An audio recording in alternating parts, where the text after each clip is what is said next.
What's going on, guys? Sam Adams here, and welcome to another episode of The Drop. And this is a really big week, especially for me, because I'm a huge fan of one of the games that is coming out this week, and I've been following it since it was pretty much in its pre-alpha stage. So it's kind of like seeing your son or daughter graduate from high school, but I digress. Awesome week for games. Let's go ahead and jump into it.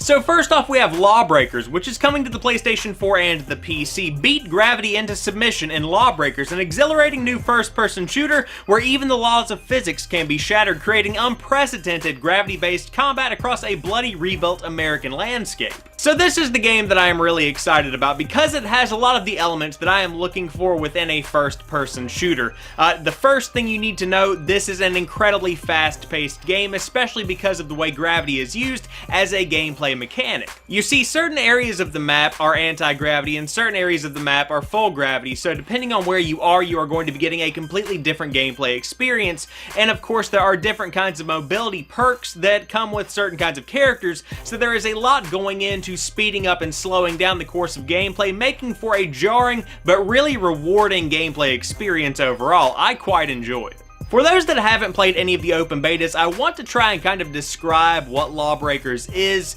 and the best thing I can come up with is that it kind of combines the DNA of Overwatch as far as the control layout goes, and the way the game kind of feels with a game like Call of Duty with its fast-paced, adrenaline-packed gameplay. It incorporates something in between those two into this game to create Lawbreakers, and it really truly is a unique experience, at least in my opinion. So if this sounds like something you might be interested in, you might want to check it out this week. Again, it's coming to the PlayStation 4 and the PC, and I have faith that this is going to be one of the best first-person shooters to come out this holiday, but then again, the lineup really isn't that great aside from Star Wars Battlefront 2, but I digress. I'm really excited for Lawbreakers. Next up, we have Cat Quest, coming to the PlayStation 4, the Nintendo Switch, and the PC. Cat Quest is a 2D open-world RPG with the exploration of Skyrim, that's up to debate, but set in the visual style of an overworld. This is a fantasy world that asks the question of how different it would be if cats lived in it instead of humans. Go to places like the Catpital,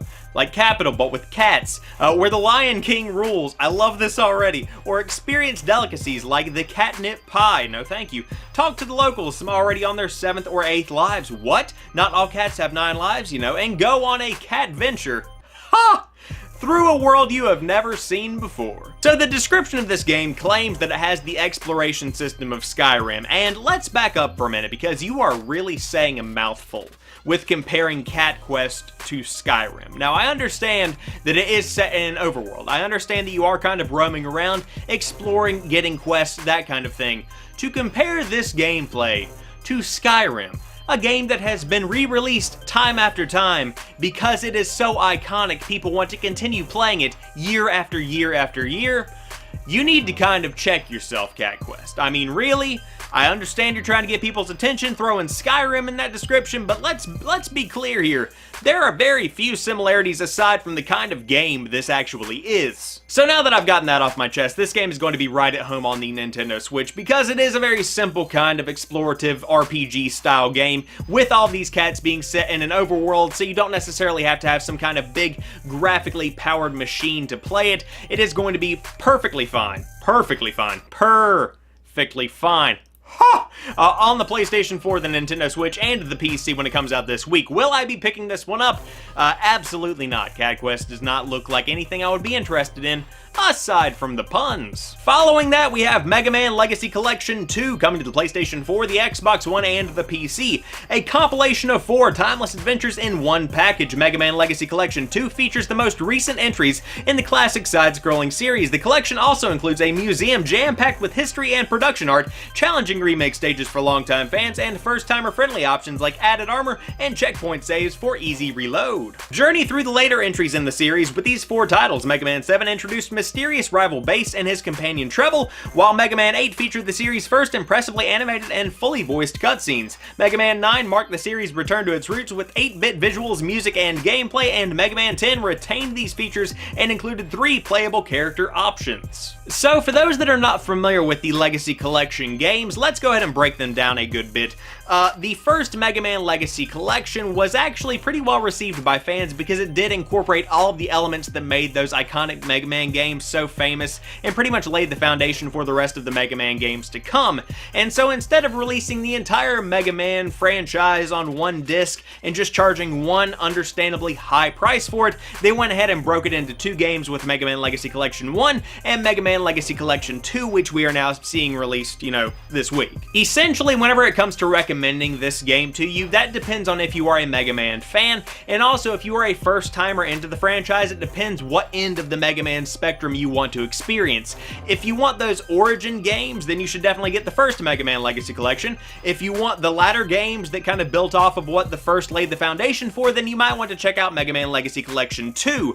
Or if you just want to get the full roster, you can get them both for under the price of a full-priced game. So, I mean, you can also do that. It's not exactly going to break the bank for you. So that's all I have to say about Mega Man Legacy Collection 2, aside from the fact that I just can't help but wonder why it didn't come out on the Nintendo Switch as well. I mean, it's a Mega Man platformer that just belongs on Nintendo's newest hardware. I'm just saying, can we make it happen? And the last big release we have this week is Batman: The Enemy Within, or as you might want to call it, Batman: The Telltale Series Season 2, which is coming to the PlayStation 4, the Xbox One, and the PC. In this latest chapter, both Bruce Wayne and Batman will be forced into precarious new roles. The Riddler has returned to terrorize Gotham City, but his gruesome puzzles merely foreshadow an even greater crisis. With the arrival of a ruthless federal agent and the return of the Joker, Batman must navigate uneasy alliances while Bruce Wayne undertakes a perilous series of deceptions. Which of Batman's new allies will you choose to trust, and how deep into the darkness will you let Bruce descend? So for those that do not know, Telltale started a Batman franchise earlier in the year, and it was very well received by fans, and the reason it was very well received, in my opinion, is because it is a completely and totally separate story from everything else in the Batman universe. There is no lore behind what Telltale has done here, aside from the characters themselves. This is great for a couple of reasons. Number one, fans don't have to expect something to happen within the story. You can pretty much do whatever you want with the lore. You just have the characters that everybody knows and loves, like the Riddler, like Batman, like Alfred, like the Joker. You have all of these names being thrown around that do comfort longtime fans, but additionally it's also good because for somebody who has never heard of Batman, then they can just go in and enjoy this story, and if they like the characters that they see within this little story that's being told, then they have an entire DC universe of other Batman lore to ingest over the next few months as they get more and more into that world. It's a very cool little setup Telltale did. So for Telltale fans, for fans of Batman, if you have a PlayStation 4, an Xbox One, or a PC, you can look forward to playing Batman: The Evil Within, which is coming out this week and is no way tied to the Bethesda title, The Evil Within, or The Evil Within 2. I felt like that was very much so worth mentioning. Also, we have one more honorable mention, which is Graceful Explosion Machine, gracefully exploding onto the PlayStation 4 and the PC after a short stay as a Nintendo Switch exclusive. So there you guys have it. I hope you have enjoyed this edition of The Drop. If you did, drop me a like down below and let me know what new games are coming out this week that you are looking forward to. Are you a huge fan of the Batman Telltale franchise? Have you been waiting on Graceful Explosion Machine to come to something other than the Nintendo Switch? Are you a fan of anything else that I talked about? Leave it in the comments section down below. And if you happen to be new to the channel, I do upload throughout the week, 2 or 3 times a week, depending on the week, so there's always something new right here when you do drop by to watch some videos. But as for right now, I'm going to go enjoy some nice games before my weekend is fully over. I will talk to you soon. Peace.